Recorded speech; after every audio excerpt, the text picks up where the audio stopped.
The hour being 5 o'clock, I'm going to reconvene the meeting. We have one item that is before us. The chair will move that House File 3147 be referred to the General Register. And Chair Torkelson, can you talk to us about and give us an overview of House File 3147? Thank you, Mr. Chair and members. House File 3147, the second engrossment, is a bill to address the current funding crisis in the MNLARS system. That's the Minnesota Licensing and Registration System.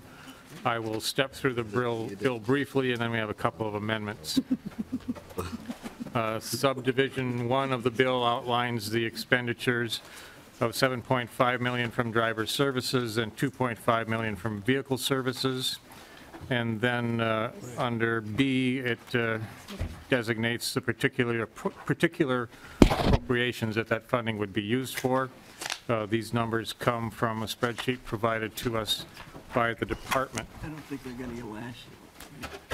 Subdivision 2 deals with how we are requiring the governor to refill the fund that these funds are being taken from.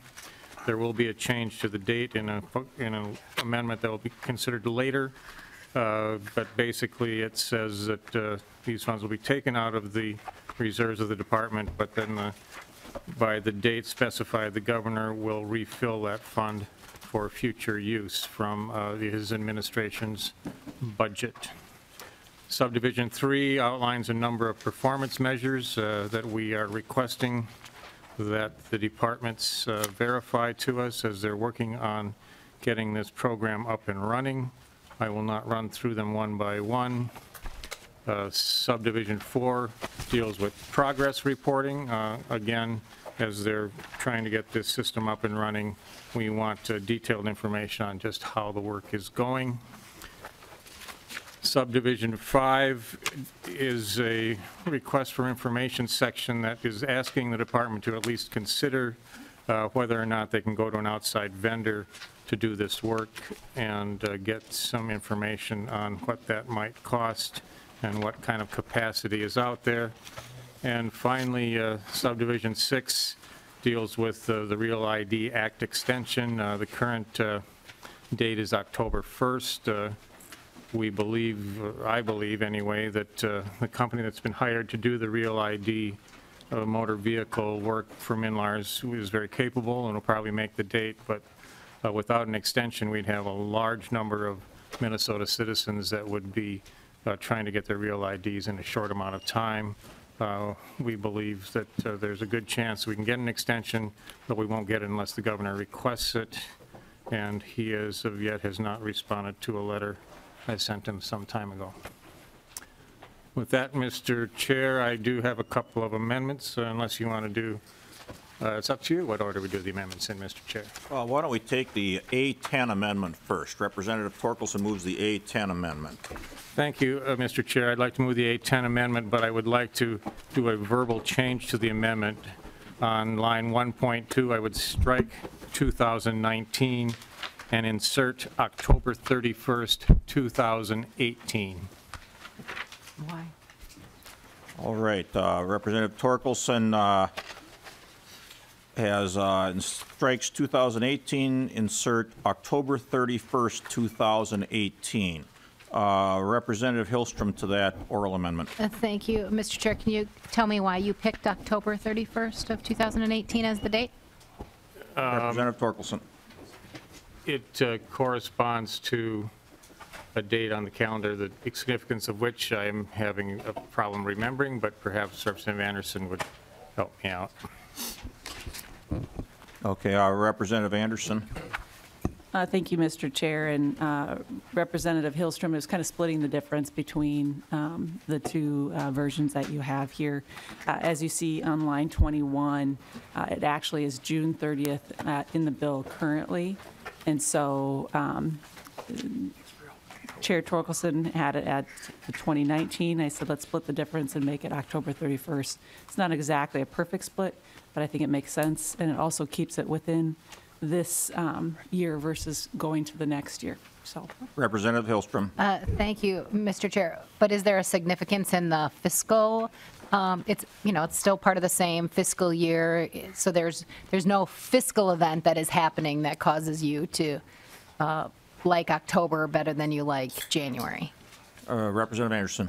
thank you, Mr. Chair, and Representative Hillstrom.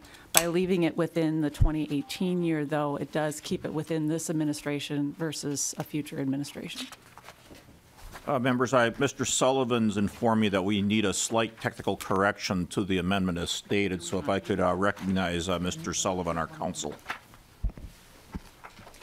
Mr. Chair and members of the committee, I understand the intent of the Torkelson incorporation into his amendment is to remove the date within the bill on page 2, line 21, June 30th, 2018, and insert October 31st, 2018. So the A10 amendment would need to be modified slightly so that it reads page 2, line 21, delete June 30th, 2018, and insert October 31st, 2018. All right. If you're okay with that, Representative Torkelson will incorporate that into the A10 amendment. I am okay with that, Mr. Chair, and I thank the staff for their brilliant work. All right. Thank you, Mr. Sullivan. Further discussion on the A10 amendment with the incorporation. Seeing no further discussion, all in favor of the A10 amendment as incorporated signify by saying aye. Aye. Opposed? Motion prevails. The A10 amendment is adopted. Next, we have the A11 amendment. Chair Torkelson moves the A11 amendment. Chair Torkelson. Thank you. The A11 amendment changes some fairly significant language in the bill. The department was uncomfortable with the term perjury that was in paragraph B starting on 4.25.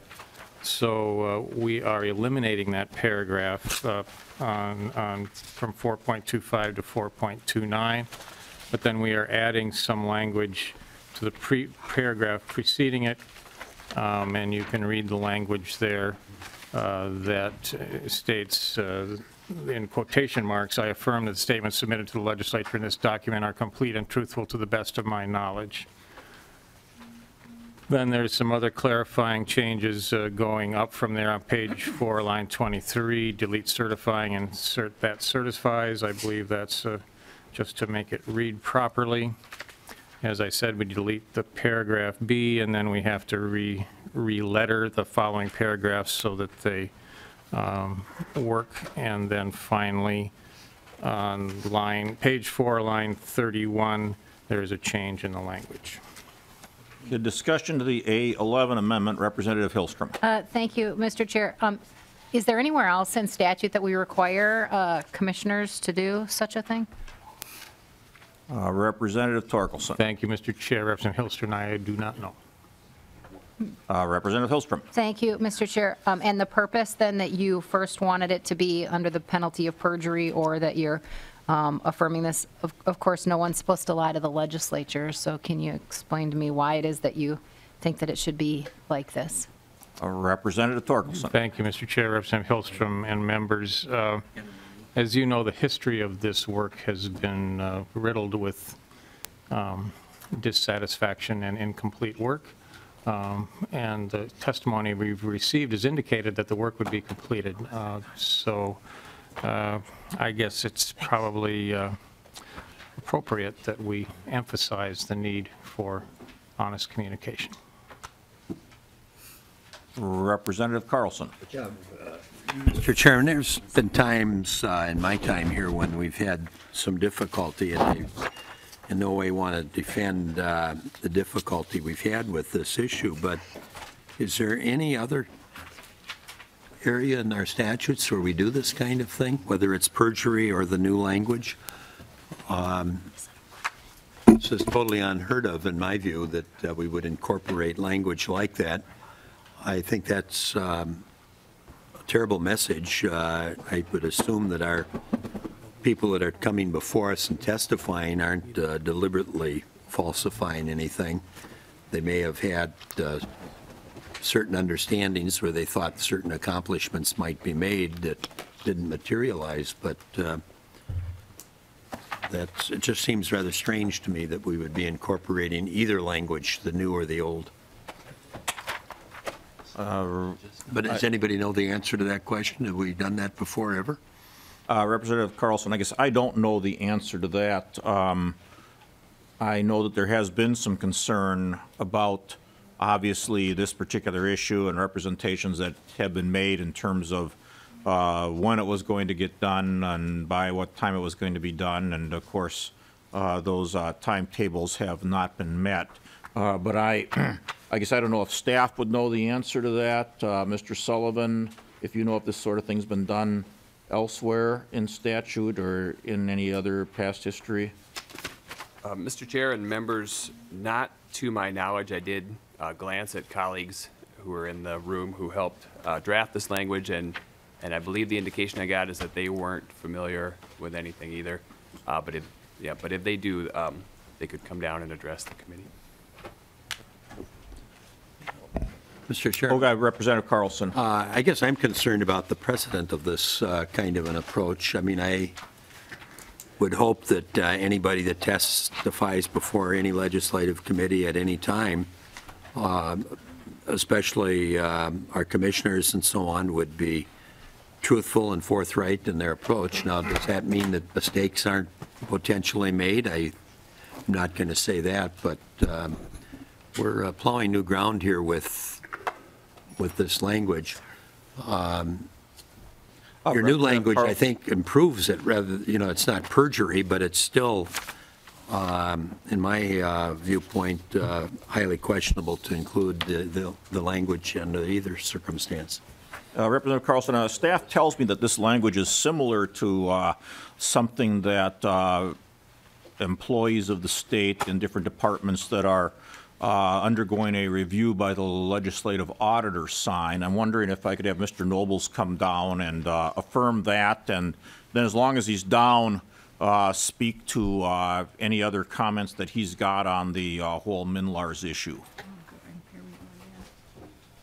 Mr. Nobles, welcome to the Committee on Ways and Means. Thank you, Mr. Chair, and members of the committee. My name is Jim Nobles. I'm the legislative auditor, and apologize, I had to step out for a drink of water. I just walked rather quickly over to the hearing. So on the question of under oath, anytime we conduct an investigation, anybody that we interview is under oath, under the threat of perjury. That's a matter of law. Also, I'm aware that anytime a state employee puts in a reimbursement for travel expenses, there is a statement that they are signing and submitting that document under the threat of perjury. So it isn't completely unprecedented or uncommon. I would also point out that almost everybody, to the best of my knowledge, who testifies before a congressional committee, it takes an oath to testify truthfully. It is not a common practice in the Minnesota legislature, but I think in other venues it is. Well, it isn't. Representative Carlson. Yeah, Mr. Chairman, Mr. Nobles, does that appear in statute when you make that request when you're doing an audit? Or is that a rule that you're following, or just how does that come about? Because I used to be on the audit commission, and I don't recall any kind of a discussion like that. Mr. Nobles. Mr. Chair, members, 3.978 subdivision 2 says that any public official, their deputy employee, goes on, is required to make returns and reports, and required by the legislative auditor, attend and answer under oath the legislative auditor's inquiries. So it's a matter of law. Okay, Mr. Chairman, Carlson. but it apparently is limited to when you're doing an audit. We're talking here about testimony before a legislative committee, which I think is a little different situation, but I don't recall anybody on any committee that I've ever been on taking an oath prior to testifying. But be that as it may, I think this language is better than a perjury language, but I still seriously question the need for the language. I would hope that any commissioner or assistant commissioner or staff person that would be testifying before us would be truthful, and I have trust in that. Mr. Chairman, may I just say, Mr. Nobles. when we put people under oath, it is not a matter of questioning their intent to be honest or not. It is simply a matter of a normal process in the kind of proceeding that we conduct. So I've put many people under oath with no intention of questioning whether or not the information they were going to provide to us was truthful or not. It's simply it's more a matter of protocol and precedent, and in our case, a requirement of law. But I understand your point, Representative Carlson. It is not, to the best of my knowledge, and I've been here quite a while, a general practice of the Minnesota legislature, although, again, I might point out it is the typical practice in a congressional hearing. Representative Hillstrom, then Anderson. Well, thank you, Mr. Chair. And I was just going to say, well, this isn't Congress, and it's also, we put people under oath in court, and we don't do that here in the legislature. And so if the legislature is intended to start a new path, there's all sorts of testifiers that we hear from that many of us over time would have loved to have put under oath, especially when the party opposite has been testifying before a committee maybe where I've been the chair. So I just think that we assume when people come before the legislature that they are telling the truth. And if they aren't, then we have other methods in which we can deal with that.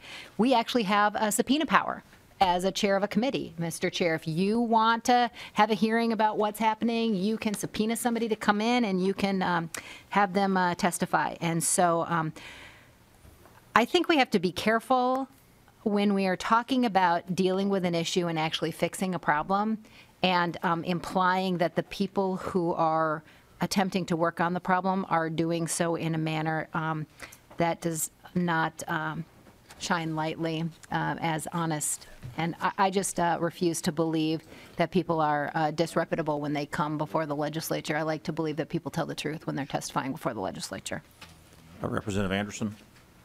Thank you, Mr. Chair. And Representative Torkelson, I appreciate the language that you have here. I think when I was first elected into office, we used to have to sign off on your telephone bills that you had, and you would have to look through the phone numbers on all the long distance and make sure that this was actually a call that you made from your office and so forth. They no longer do that. But I remember an old-timer, a lawmaker at the time, who was mentoring me and telling me how to kind of operate. He said his advice to me was every time that you sign that paperwork, you need to write down that it is to the best of your knowledge these are accurate and true to form. And so I had the practice of signing every single one of those phone bills with, to the best of my knowledge, and then with my signature. So that was the practice I had. I know other lawmakers that had that as well. And I think what Representative Torkelson is doing here is having that same kind of faith and effort put in place with our agencies. And it's not a reflection on the agencies at this moment. I think it's more of giving some assurance, not for us necessarily, but certainly for the taxpayers of Minnesota who are very frustrated over what has transpired on the whole MNLARS issue. This weekend, I had the opportunity to spend a lot of time with a lot of my constituents, and they're very upset. And let me tell you, they don't even think that this goes far enough. And so I think Representative Torkelson is being very reasonable and cautious, and I think this is good language, and I appreciate him doing it. Well, and members, of course, I would say that, I mean, there are a number of documents that were going to be provided and are being provided concerning MNLARS, so it's not just people's personal statements, it's the documents as well. But I guess as long as we've got you up there, Mr. Nobles, do you want to make some other comments on MNLARS and the auditor's work in terms of auditing the MNLARS project? Yes, Mr. Chair, thank you. I think it might be helpful for members to know that MNLARS is a project in state government that the Office of Legislative Auditor has been monitoring and tracking for several years. Actually, we were asked to originally by Senator Dibble, who had some concerns back quite a few years ago. It was actually when the decision was made to terminate the contract with HP. and he asked me to attend meetings with some of the people, almost all of the people really, in all of the departments of state government who were involved in this project, and has asked me over time, as have other members, to stay attuned to what is happening. And so that's one of the reasons why I'm here tonight, monitoring events as they occur.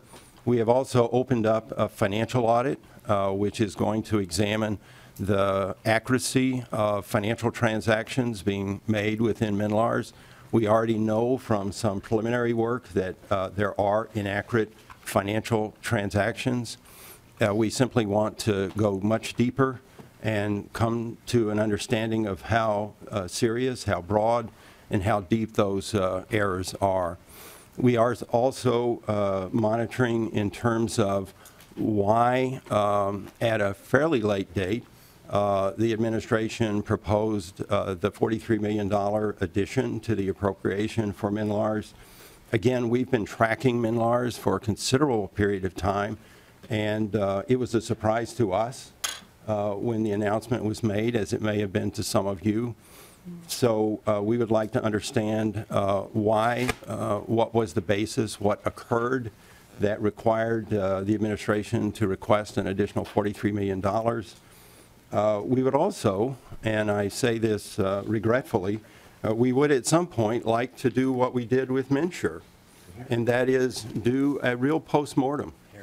We issued a report in 2015 that looked at why MNsure did not deliver on the promises that were made.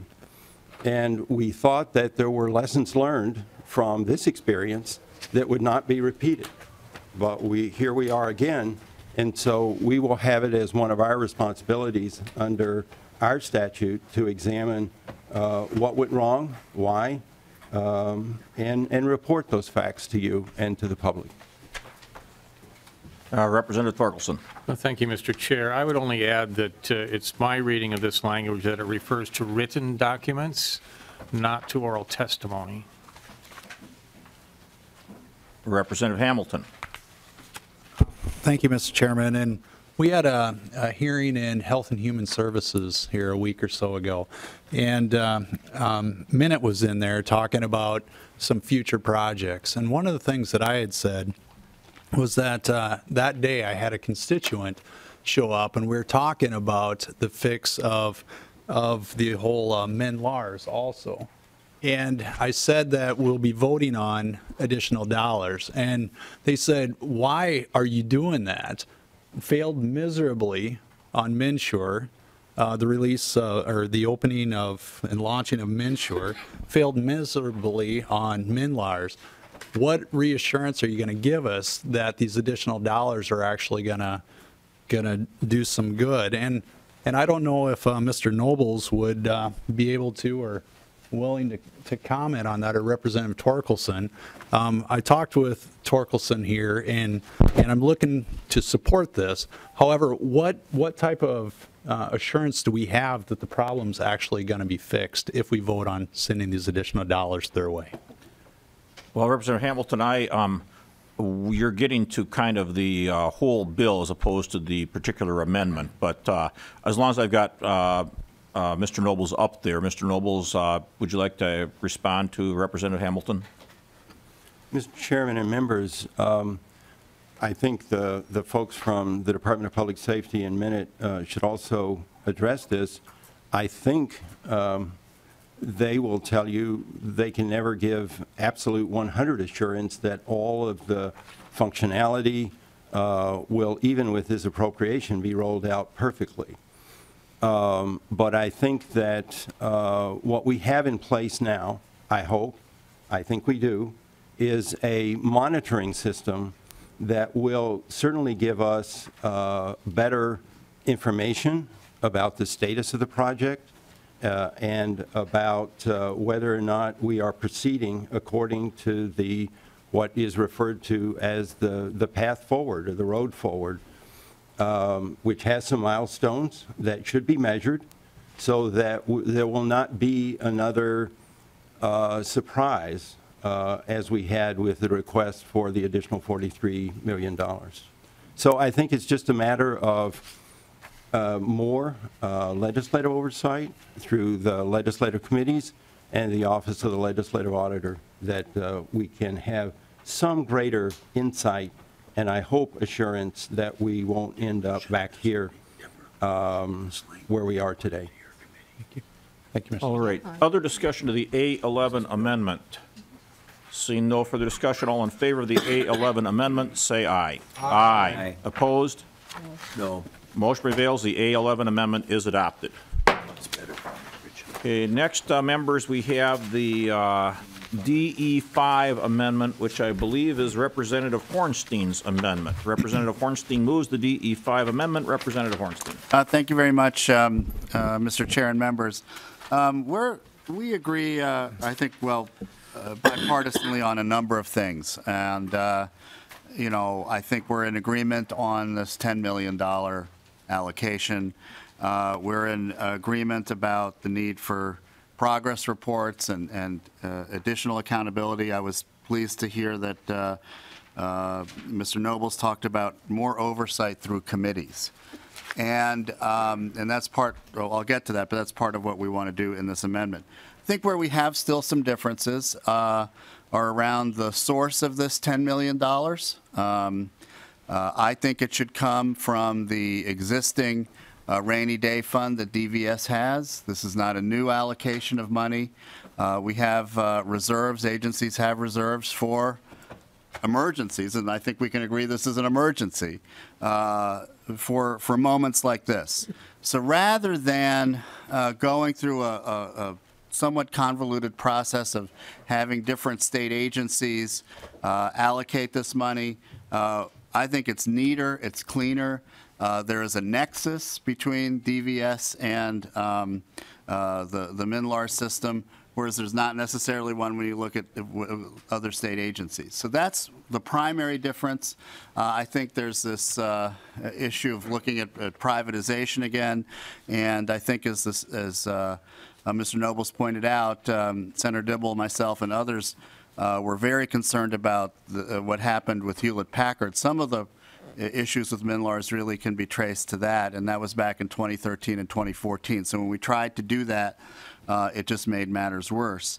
And so there's other things in the bill, too, that were very prescriptive about specific dollar amounts for specific functions, and I think that can be done really through better legislative oversight. And so Section 1 of the amendment, Mr. Chair, is just simply this much neater, much cleaner way of raising this $10 million, which is directly from the DVS and their reserve accounts.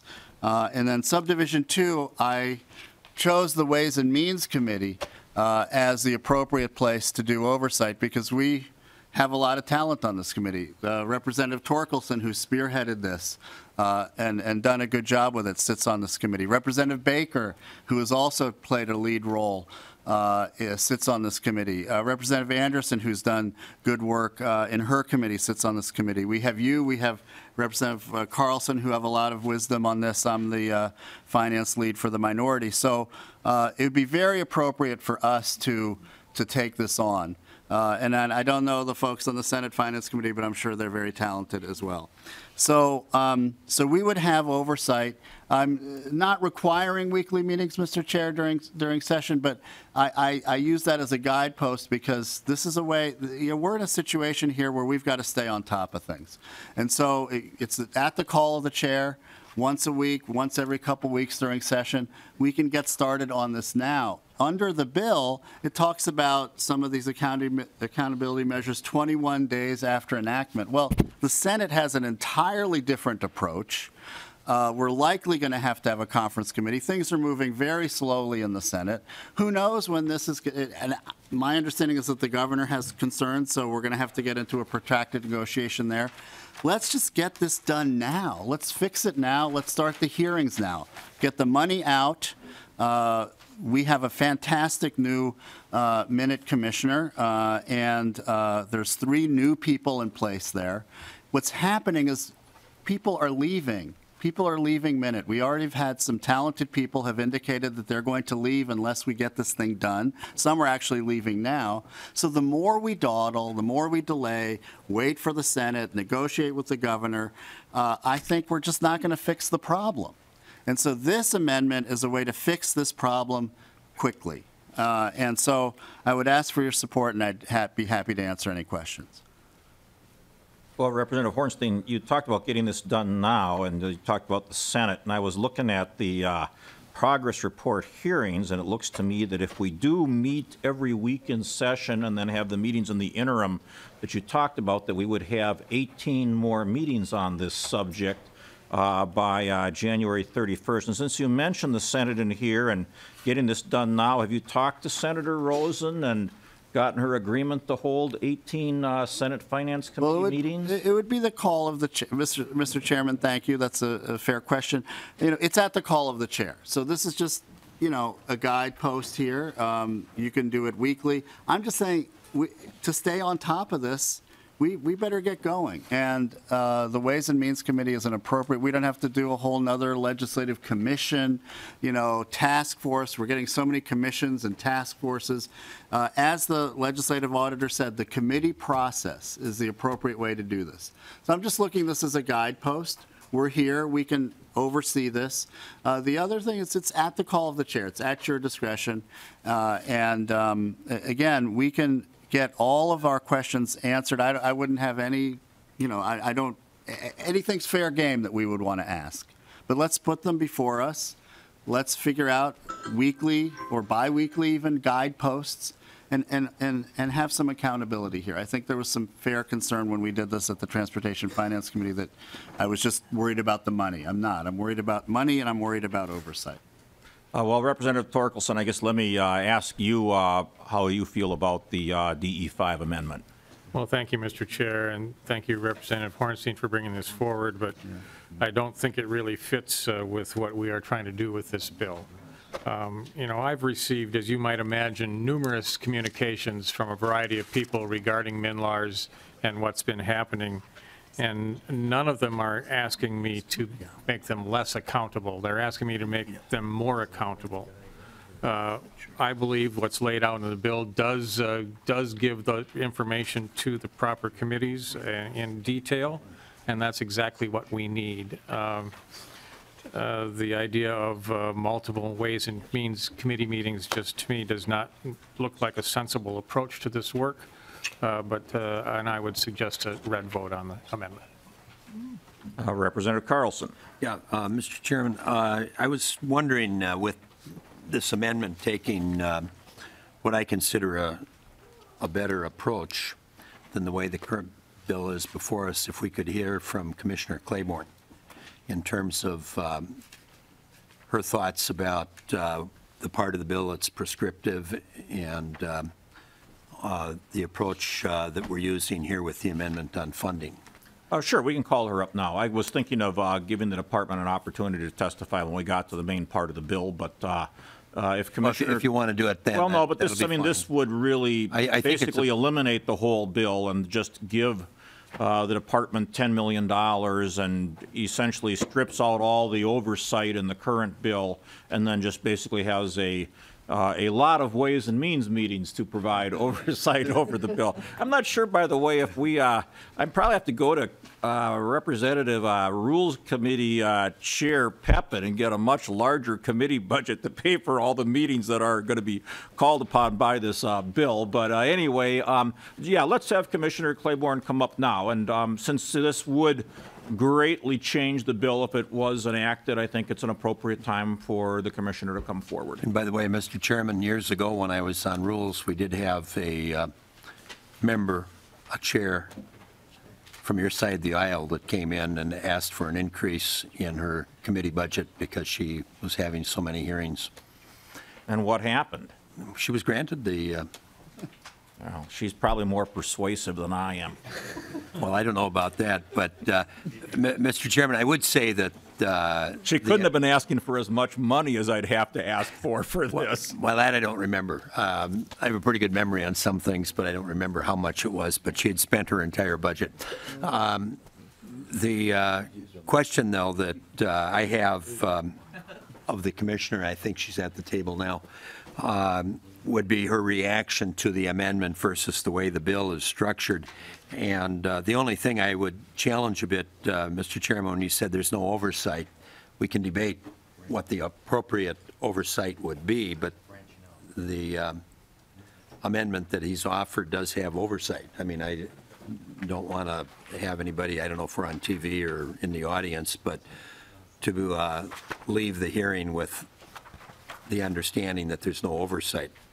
Yeah, You could and- debate the amount of meetings and one thing or another, but there is oversight. And quite frankly, I would argue that the legislature probably doesn't do enough oversight generally. And but that's maybe for a different day, and that would impact on committee budgets and so on. But you know, we're in session, very busy, and then the interim hits, and there really isn't a whole lot of oversight, whether it's my caucus that's in the majority or yours. Well, I guess And it's probably needed. Representative Carlson, I don't think that I recall phrasing it quite that way, because yes, certainly there is oversight by the Ways and Means Committee underneath the DE5 amendment. What I think I did say is that all the other oversight, the scheduling and other prescriptive reports that are in the current bill would be stripped out by the DE5 amendment. And I guess as long as we're talking about this, if we are going to have, you know, committee oversight on this that would be prescribed in law, I think it would be more appropriate to have the Transportation Committee that has been dealing with this regularly be the committee that's named to have oversight. Now, you know, Chair Torkelson's probably already had more than 18 meetings on this particular topic. I don't know, and he may well have 18 more. But I guess if we were going to prescribe that in here, I think the Transportation Committee would be the appropriate committee. But let's go to Commissioner Claiborne, and unless Representative Fabian, did you have a comment? Just real quickly, Mr. Chair, yeah, on line 1.2 on the DE5, it says must hold hearings monthly. I did a little quick calculation. My mileage for 7 months would be $2,721. Excuse me, how much did you say? $2,721, just mileage. All right. Yeah, no, it would, there would be some significant expenses for the committee if we were going to have, monthly interim hearings. The Ways and Means Committee Full Employment Act. Commissioner Claiborne, welcome to the Committee on Ways and Means. Thank you, Mr. Chair. For the record, my name is Joanna Claiborne, and I am the Commissioner for Minnesota Information Technology Services. I'm sorry, I said Claiborne. I should have said Clybourne. I'm sorry. Yeah. Mr. Chair, as Go long ahead. as it's a nice form, we're okay. Yeah. The amendment that I have in front of me, the DE5, I really don't have a lot of concern or comment with, other than I'm already in a lot of meetings and a lot of behind the scenes, but I'm willing to do that at any time that I can find a moment. In fact, this morning I already met with Chair Torkelson, Senator Newman, more senators than I actually can recite right now. And so I don't have any issues with that piece. I think this achieves exactly what it needs to do, and it's at the chair's call as to whether or not we do have a meeting or if there is a concern that needs to be brought forward. Both MN.IT and DPS are fully committed to transparency and accountability, but it needs to be done in such a manner in which we're not hampering forward progress with benchmarks and ability to actually establish where we're going so that everyone's on the same page. The DE5 amendment would be fabulous. It would get us where we need to go, but I understand some of the concerns that the committee has, and maybe at this point, if Mr. Chair so chooses, I can go into the concerns I have with 3147 and the DE3 amendment. Let's see. I certainly want to have you do that at some point, Commissioner. Representative Carlson, you had asked the commissioner to come up at this point. I guess, do you have a feeling of whether you'd like her to talk about that now or when we have the bill? Mr. Chairman, I was interested in her feedback mainly on the amendment, not so much on the oversight part of it. That's a kind of a legislative decision as to how the oversight would be handled in terms of what committee and number of hearings and all that. But the other direction of the bill, I was interested in what she had, her thoughts on the amendment, and I think she said that that would be a preference. As far as testimony on the bill, once the amendment is disposed of one way or the other, hopefully it'll go on, then her comments on the bill as it would stand after the amendment. All right, fine. Representative Hausman. Thank you, Mr. Chair. Well, one of the reasons to hear that now is now this DE5 amendment is the only alternative to the bill. So, I mean, in a sense, we need to understand what her sense of the shortcomings of the bill itself are, because we're making it really making a decision between the two approaches. Yep, and I guess I just kind of wanted to leave it up to people as to whether they wanted to hear from her now or later. But let's, if it's okay, Commissioner Clybourne, and there are people that want to hear now, let's hear your testimony on the bill now so that people can have a better ability to choose between the amendment, which is a delete all amendment, and the bill. Mr. Chair, members, thank you. As this committee has already recognized, funding is urgently needed in order to continue the work on the MN.IT project and the roadmap that was released back in January 31st. So I'm happy that we're having these discussions and that we're working through this process. However, I want to make it very clear, first off, that the administration's concerned about the source of funding, ensuring that this bill at the level which the dollars would be appropriated.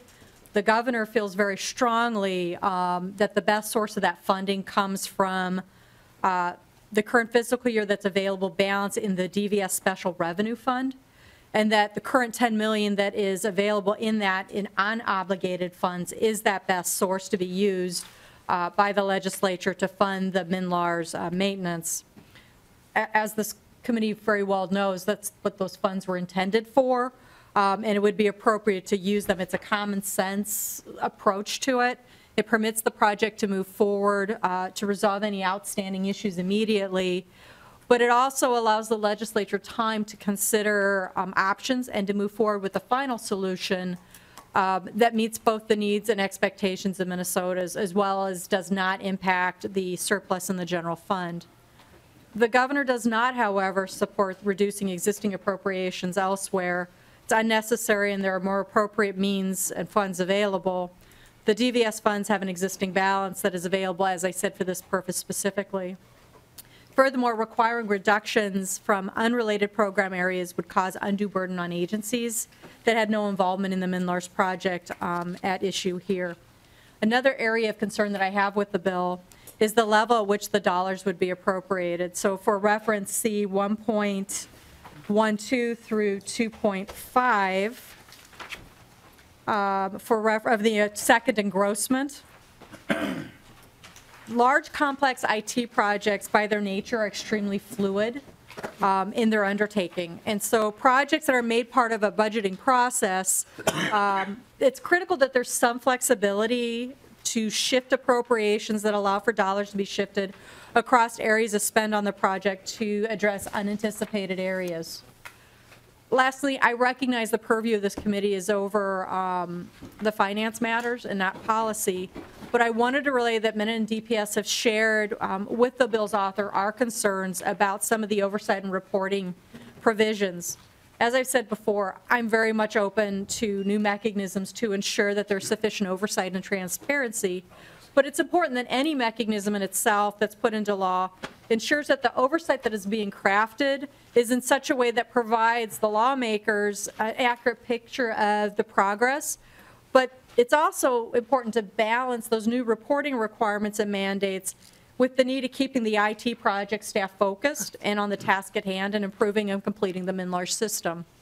Particularly keeping that team focused in improving the system because, frankly, as I've said before, we are anticipating many of the current MN.LAR's contractors from the team will be leaving in the coming days and weeks.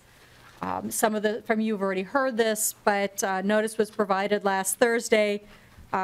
We already know the contractors are seeking. They've told us that they're seeking or that they have soft offers, which means they're waiting for their background checks to be finalized before they can take that offer. For every contractor that does leave, it basically takes weeks to rehire, to train them up to the level, to bring them back up to speed where they need to be. And while we're committed to work with Representative Torkelson to shape a structure for oversight and transparency that provides that visibility, the concerns that are contained within this, I don't believe that achieves those needs. We did provide an alternate option of an executive steering committee that would sort of be a mixture between the two, which would provide, that committee would allow for the appointment of 2 members of the House, 2 members of the Senate, additional public safety members, commissioner minutes, deputy registers, automobile dealers association, and a couple of other folks that would help ensure that those guidelines and the benchmarks are being met, to do the metrics and to show that we are in fact making progress. Things such as deputy satisfaction is important, but I don't know how you exactly quantifiably measure that. And if I'm going to be held to progress that you can say Joe Clybourne's team and the DPS team is moving the needle to the right in the right direction, you have to have those metrics to know exactly what that is. And I'm not about feels, I'm about progress and quantifiable measures. I don't have that feeling with this bill, Mr. Chair. Questions for Commissioner Clybourne? Representative Hornstein. Thank you, Mr. Chair. And Commissioner, do you know how many people have gotten these soft offers? Or, it's been now a couple weeks since, almost a couple weeks since March 1st, which was, I think, our original deadline to try to do something. So what are your concerns about the staff at this point, and how many of these folks are potentially leaving? Commissioner Clybourne. Mr. Chair, members, there have been several that have given us our notices. I want to say 4 to 6. I don't have an exact number off the top of my head.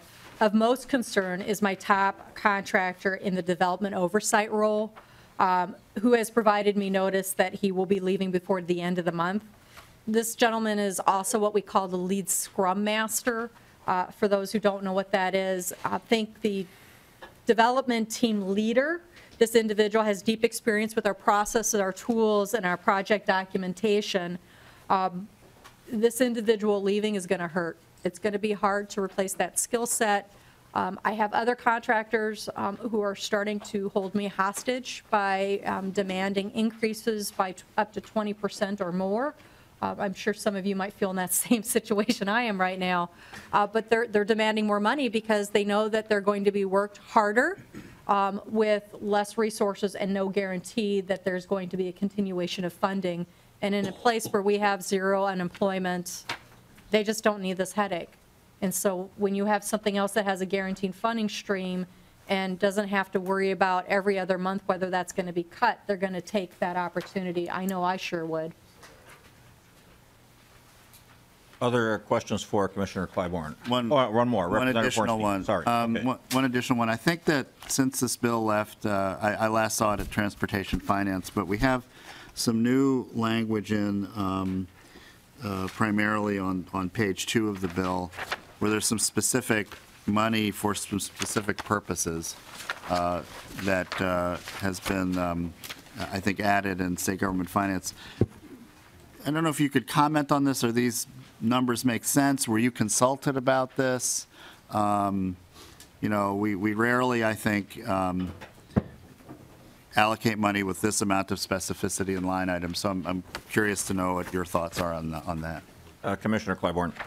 Mr. Chair, members, Representative Anderson is incredibly detailed and did a phenomenal job, I think, going through the budgeting pieces of the budget that we had submitted back to when we were in front of her committee.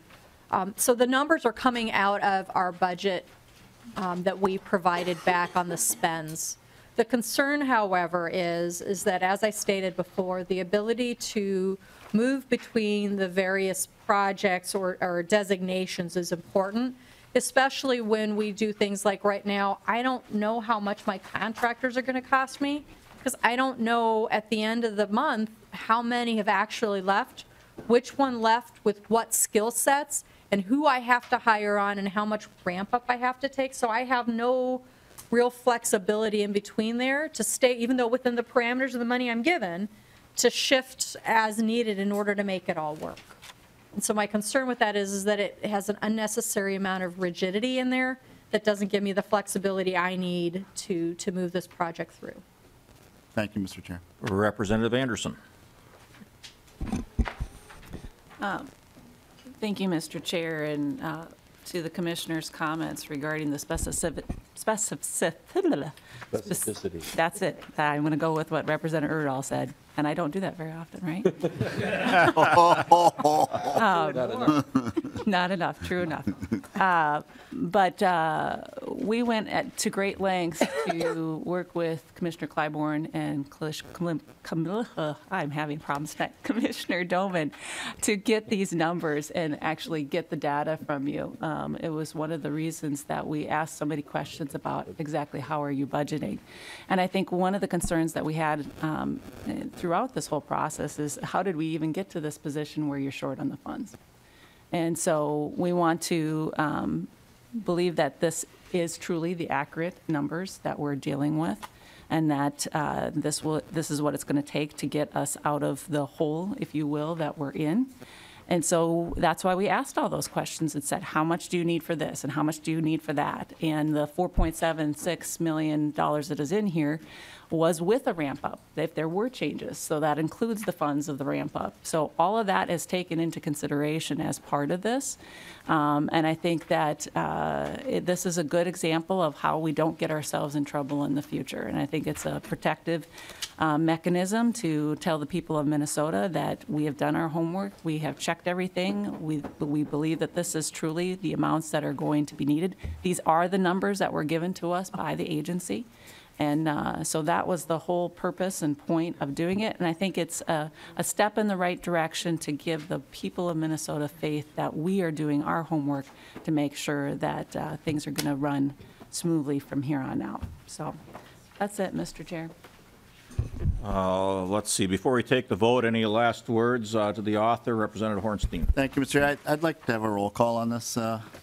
And members, and the reason I feel so strongly about this is that, we have a sense of urgency here. We have a top contractor has left. We have 4 to 6 more who have given indications that they're potentially leaving or looking for work. I think there'll be more. The longer we delay, the longer we dawdle, and not engage in problem solving, I think we're going to make a bad situation worse. We have some clarity on the nature of the problem. We have a new team involved. Changes have been made at the top. That's progress. I think that's partly because of the good work that's been done by the legislature in terms of oversight.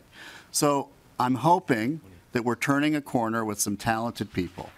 We now have a new problem that I think has been created by the legislature, and that is delaying and not working together with the administration to solve this problem so that we can turn a corner and ensure that the progress that's been made continues. So when people are leaving, I think that is a strong signal to us that we can't delay any longer, and we can come to I think a fair and good consensus, but we can't as long as we continue to delay, and we're now really in a situation where we have to fix a problem and I think be very urgent about it. And the last point, Mr. Chair, is I feel strongly about our existing legislative committee structure in terms of oversight and fiscal oversight. And this is a fiscal problem, and it is a policy problem. If you want the Transportation Committee to do it, Mr. Chair, fine, but I think we've got a lot of talent on this committee. There are fiscal issues and policy issues that we're very well qualified to address. So with that, Mr. Chair, I would ask for your support and a yes vote. And members, I guess Representative Hornstein just asked for a roll call vote now, and I was thinking that we would just take the vote, but being now a roll call has been requested, there may be some other people that want to say something to justify how they're going to vote, and so I am going to recognize Representative Drazkowski and anyone else. Representative Drazkowski, you just raised your hand. Go ahead. Thank you, Mr. Chair, and I don't really need to justify my vote, but members, the people of Minnesota are fed up with this. And they're fed up with the failures of government and the interaction of the government and the legislature and the people involved. Over time, $93 million over 10 years of the people's money, with many stops along the way, many of interactions between the heads of government dealing with this project, and committees like this one telling us everything was going to be okay, we're just going to extend the tax another 3 years or another 5 years or whatever those numbers were. I don't even remember what they were, but I do know each time being assured that, yeah, we're just going to, you know, we're making changes and we're going to deal with it and it's all going to be okay. And to rely on hope and hope that if we just hand over $10 million to them, it's going to all be okay and it's all going to be fixed would be nothing but more of the same.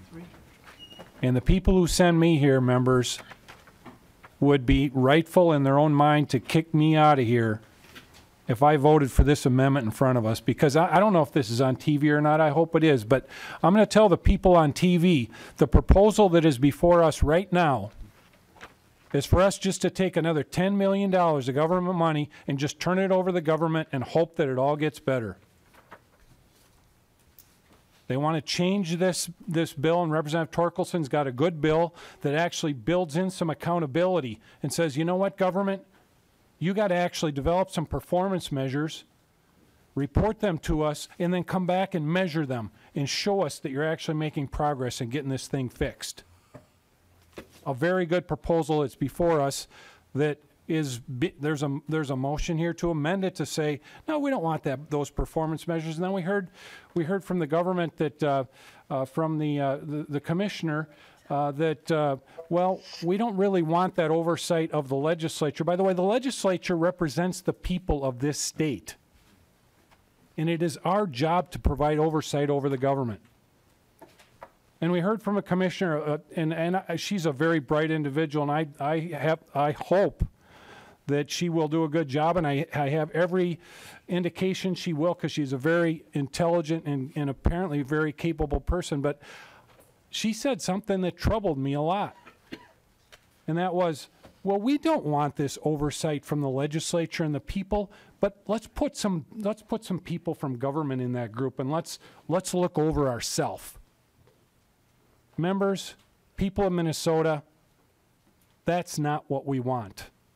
We want real oversight that holds the government accountable and has the people of this state looking over their shoulder, something we haven't had in this project for the last 10 years. Thank you, Mr. Chair. Representative Liebling, then Carlson. Thank you, Mr. Chair. And I, have not been deeply involved in this Mincher. Oh, that I've been deeply involved in. In-Lars issue I've not been deeply involved in. But, Representative Drazkowski, I agree that the people of Minnesota expect us to solve this problem. This is a pretty basic issue to be able to get your tabs and stuff and have this thing work. There is no disagreement that this is an enormous problem, that there has been a lot of big failures here, and that we got to get this thing fixed. The real question, though, is how do we do it? And, I think that when I look at Representative Hornstein's amendment, what I see this saying is, legislature, do your job, right? Our job is to meet in committee and give oversight. He probably doesn't even need to have this subdivision 2 here, which is talking about the legislature should meet and provide oversight. We should be doing that. We're already getting paid to do that. That's what they pay us the big money for. Sit in your seat and listen and get the report and ask the questions and then do it as many times as you need to. We need to do our jobs.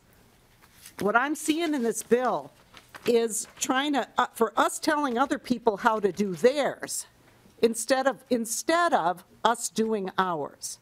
So, it's not a question of are we going to have oversight. The question is, how do you have effective oversight?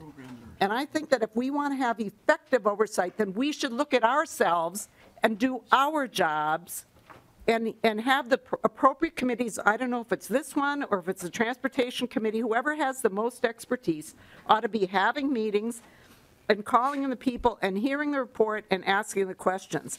But when I hear the experts, and we're not, I don't know if very many of us here are deep enough in the weeds here to be micromanaging how this thing gets fixed. But it sure sounds to me like we're not going the right direction here. So I think that if people are watching this, they ought to understand that what I think the underlying bill is doing here is trying to make excuses by telling other people how to do their jobs when we're not willing to do our own. Let's us do our jobs and, give them the 10 million, which everybody agrees they have to have, and call them in however often the chair believes is necessary, and have them report what's going on and ask about the things that are in here. But we don't have to put it in the statute book to have that happen, and I think Representative Hornstein's right. It just delays things that much more to get this into the statute books. We don't need to do that. We just need to, give them the resources that they obviously need to be fixing this program. Don't delay it any further, and then do our jobs of the oversight that we're supposed to do. So I would urge members to vote yes on the amendment. Representative Carlson. Yes, Representative Torkelson, what's the amount of money that's in your bill as it was introduced? Representative Torkelson. Mr. Chair, Representative What's the Carlson, funding level? The bill that's before us? Your bill, before the amendment. What's that? You came into the committee with a bill that had a certain cost. What is the cost of your bill? The same as, it didn't change, Representative Carlson. 10 million. 10 million, yes. Yeah, and Representative Ornstein, yours is 10 million. Correct. So, the comments that were made a few moments ago by another member were talking about the source of the money. Both bills, the amendment and the bill, are 10 million. So that should be off the table in terms of the arguments, I think, that we heard earlier. I just wanted to clarify that. The reference was made, whether we're on TV or not, I don't know if anybody knows. But at least those in the audience should understand that both bills cost $10 million, in spite of comments that were made a few moments ago. It's the source of funds, and it's whether we use the emergency dollars in the two funds that are set up for an emergency, or whether we cut $10 million out of other units of state government. And that's an unknown where those $10 million would come from. The other point I would make, Mr. Chairman, as you well know, and we both have had an interest in finance, but the further you get into the biennium, the more dramatic those cuts really are. 10 million at the beginning of the biennium is one question. 10 million when we're this far into the biennium is quite a different question in terms of the impact on state agencies. So there is that emergency fund, and for me at least, the core of this whole question is the source of the dollars. And as we've said on this side of the aisle, the way we structure the oversight, I think some of us could be pretty flexible on that in terms of which committee, how many hearings there would be, and that kind of thing. I think you can lay a pretty good argument that it should be this committee, but you could play a pretty good argument that it maybe is the Transportation Committee as well. And I don't know how many committee hearings would be needed. Representative Hornstein has come up with a number that's maybe not necessarily a bad number if you're going to have oversight on a major problem like we're having here, but I suspect that could be negotiable as we move forward in terms of number of hearings and which committee. Representative Erdahl. Thank you, Mr. Chairman, and I think Representative Torkelson has a pretty good bill here, but just in the interest of trying to move things along, does anybody know if we're on TV or not?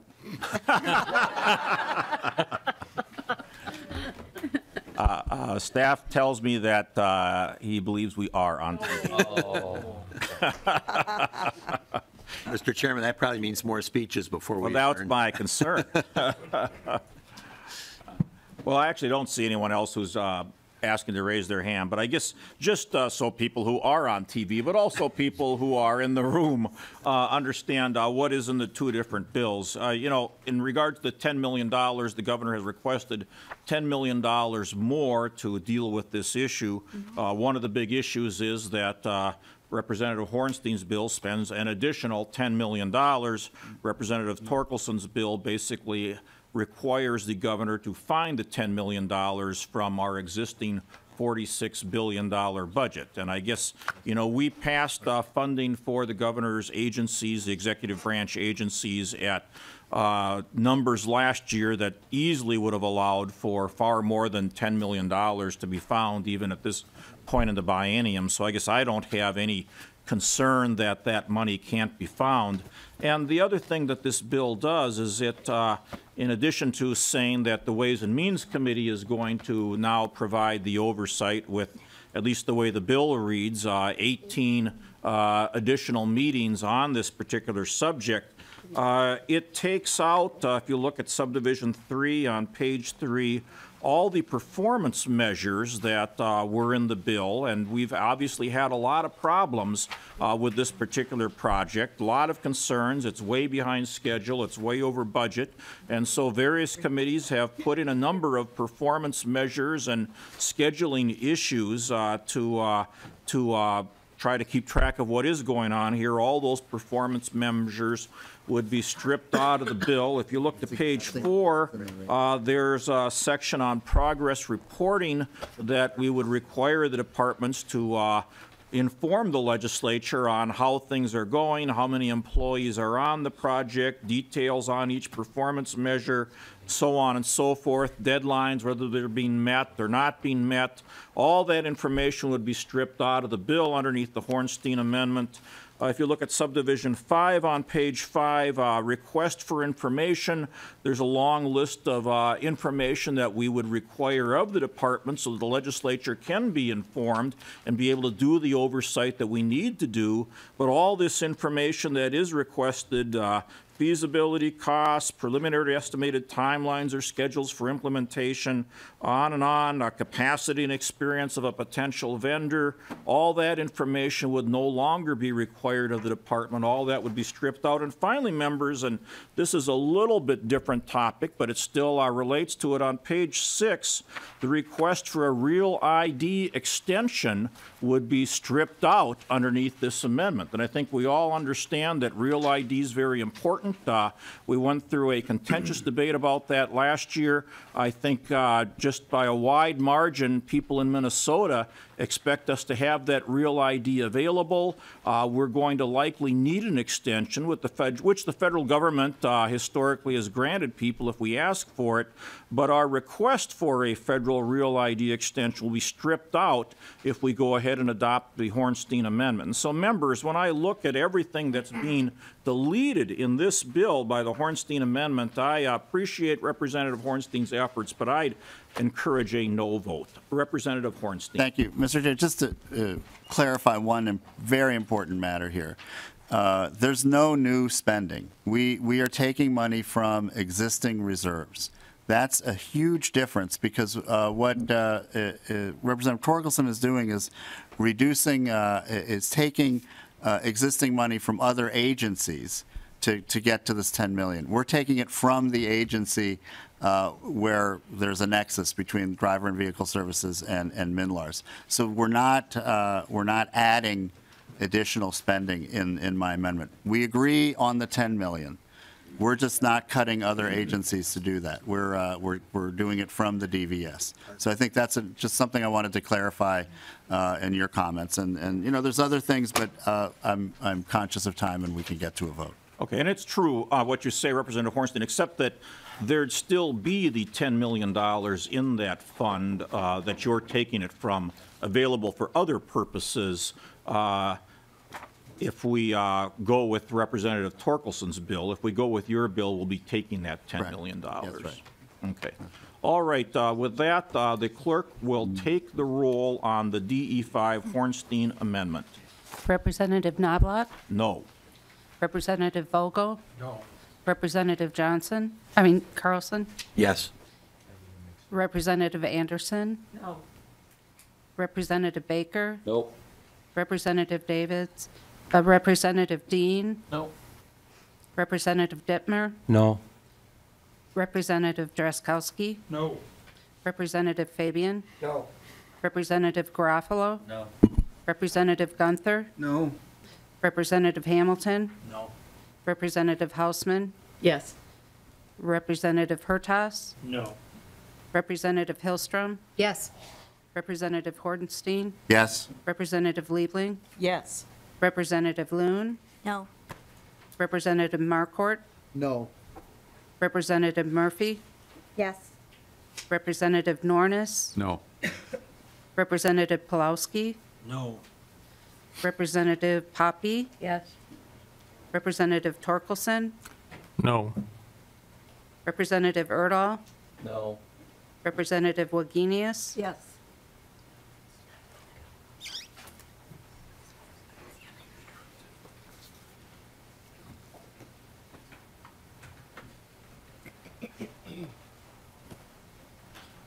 There being 8 ayes and 18 nays, and the Hornstein DE5 amendment is not adopted. Okay, member to the bill as amended. Was there a desire by the department, a different department to come up and testify on the bill? I guess I don't know if there was. I think there was. Okay.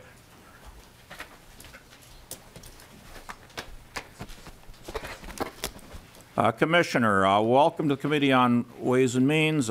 Please state your name for the record and give us your testimony. Thank you, Mr. Chair and members of the committee. My name is Mona Doman, and I'm the Commissioner of Public Safety. And I'm going to be brief.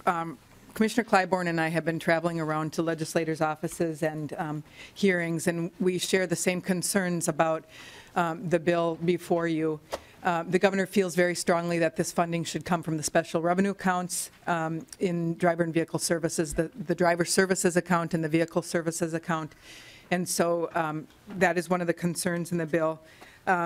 We also, in the Department of Public Safety, are a bit concerned about the rigidity in the numbers in the spending because our budget, so Chair Anderson did use our numbers, and we appreciate that those numbers didn't change. However, our budget numbers are based on projections, and we anticipate that there will be fluctuations or there will be things that will change from the business perspective as we move forward in this project. And so a concern in this is if we reach the limit on one of the, in one of the areas, we would have to come back to the legislature to figure out a way to finish that piece of the project. And I can have Don Olson come up if you would like some more information on specifics about that, but that is a concern of ours as well.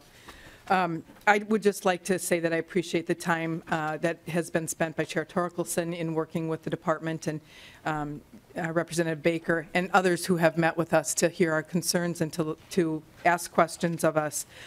We will continue, and I'm committed to continuing to provide all of the information that you request from us so that you can make sound and solid policy decisions regarding MNLARS and actually anything else that we come before you in committee to. And so with that, I would just like to say thank you for your time, and I hope that we can work together to move this project forward for the people of Minnesota.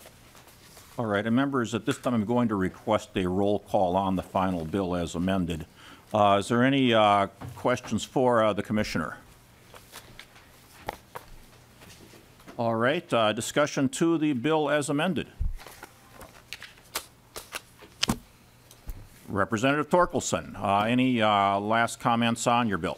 Yes, Mr. Chair, I do have some last comments on my bill. It was insinuated by Representative Liebling that somehow we haven't been doing our job of oversight, and I resent those remarks, Representative.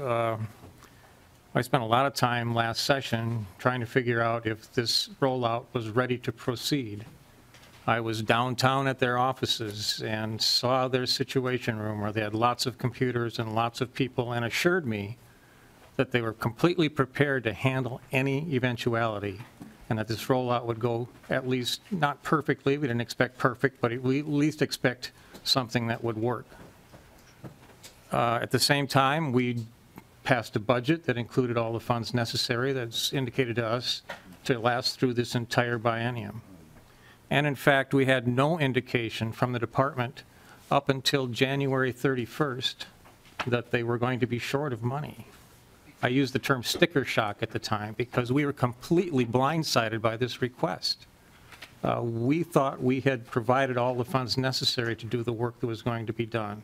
And we're still working to understand that. My understanding is, at this point, is that when they signed the contract with Fast Enterprises, that changed the situation. Now, we contacted them when they signed that contract and asked them, do you have the funds necessary to fund this contract?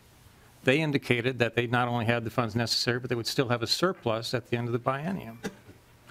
Apparently, from what I can understand, from what information we've gathered, that balance was generated by the fact that they intended to let a lot of people go. That they thought by bringing this Fast company on that they could then remove some of the current staff and get the work done without them. That turned out not to be the case. And now we are in this conundrum where we have an apparent need for more funds. This is alarming. This is difficult. And to expect us to be able to provide funds at the snap of their fingers is unbelievable. The governor refused to recognize there was even a problem. We contacted the governor soon after rollout, indicating that we thought there were serious problems with this program. It was 3.5 months later before he even recognized that there was a problem. I could go on and on. We've had numerous committee meetings. We've spent hours and hours in committee and meeting with the department chairs, trying to figure out what's going on. And now, with this financial situation, it becomes even more challenging. I do have to recognize that there have been some dramatic changes made in the leadership within the department, and I appreciate those changes. I applaud the hiring of Commissioner Clybourne, and I've told her numerous times that I want to put her in a position where she has a chance to succeed. And that's really the only reason I'm backing this $10 million expenditure. The truth is, the citizens of Minnesota can't go someplace else to get these services. They can't go across the border to a neighboring state to get their license or their title. This system has to work. But in the meantime, we've put our deputy registrars in a position where they can't even stay in business in some cases because the additional workload caused by this malfunctioning problem has put them in such a financial bind that they can't even keep their doors open in some cases. And the governor has proposed nothing to relieve their financial problem. This is unconscionable. Members, we need every bit of accountability we can find. We need to watch over these folks carefully. We need all these reports. We need to serve the needs of the citizens of the state of Minnesota. That's what we're here for, and they're not getting their needs met at this time. We believe that there's a chance that this $10 million will help move us in the right direction. Representative Hornstein, you suggest we spend the money they have in reserve. I suggest that there's a good chance we may need those reserves as we move through this process in the coming weeks and months. Members, I would appreciate your support of this House file. And members, normally I would feel like the author of the bill should have the last word, but Representative Liebling, your name was mentioned. You raised your hand, so I'll recognize you and then go back to Representative Torkelson if he has further comments. Representative Liebling. Thank you, Mr. Chair. And Representative Torkelson, I just want to say I no way it was meant to imply that you hadn't done your job, and I have been aware that a lot of work's been done with this whole conundrum and the whole thing. So I apologize if you understood from me that I was saying that you had not done. My comments were really what we should do going forward. And I think that we all recognize that oversight is needed. That's not really a question. We all recognize that. The question is, how do we do it? How do you effectively move forward? And I'm not disputing with you that we need to make sure that they report to us certain things and you know, that they do it on a frequent basis. I'm just saying that we have a structure, that we could do that. We don't need really prescriptive legislation to do that. And it's just, and that doing our jobs means going forward and demanding that they do theirs too. But I just wanted to clarify to you that I in no way was criticizing you or anybody who's been on these committees, because I know a lot of hours have been spent, and I had talked to you in the hall, and I know that you've been really diligent on this. So I just wanted to clarify that. We just have a different view about what it means to go forward and provide oversight. And really the difference is whether we need to be passing legislation with a lot of prescriptive things in it versus, you know, and I'm not saying that Representative Hornstein's very short idea here is even the ideal thing, but there's got to be some kind of middle ground, and I think that we should be demanding to know what's happening on a regular basis. But I just don't think that we need to you know, all of these very, very prescriptive things, which we have heard may actually hamper forward progress instead of, I think we all have an interest in making sure this gets working as quickly and as efficiently and as economically as possible from this point. Representative Torkelson, any other comments? No, thank you, Mr. Chair. Okay, members, with that, the chair will renew his motion that House File 3147, the second engrossment as amended, be referred to the General Register. Clerk will take the roll. Representative Knobloch, Aye. Representative Vogel, Aye. Representative Carlson, No. Representative Anderson, Representative Baker, Aye. Representative Davids, Representative Dean, Yes. Representative Detmer, Aye. Representative Drazkowski, Aye. Representative Fabian, Aye. Representative Garofalo, Yes. Representative Gunther, Yes. Representative Hamilton, Yes. Representative Hausman, No. Representative Hertas, Yes. Representative Hillstrom, No. Representative Hornstein, No. Representative Liebling, No. Representative Loon, Aye. Representative Marquardt, Yes. Representative Murphy, No. Representative Nornis, Yes. Representative Pulowski, Yes. Representative Poppy, Yes. Representative Torkelson, Aye. Representative Erdahl, Yes. Representative Wagenius.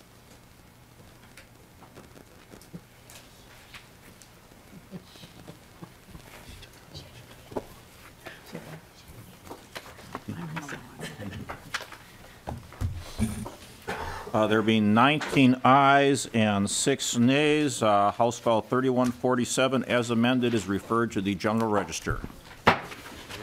Members, seeing no other business before the committee, we are adjourned.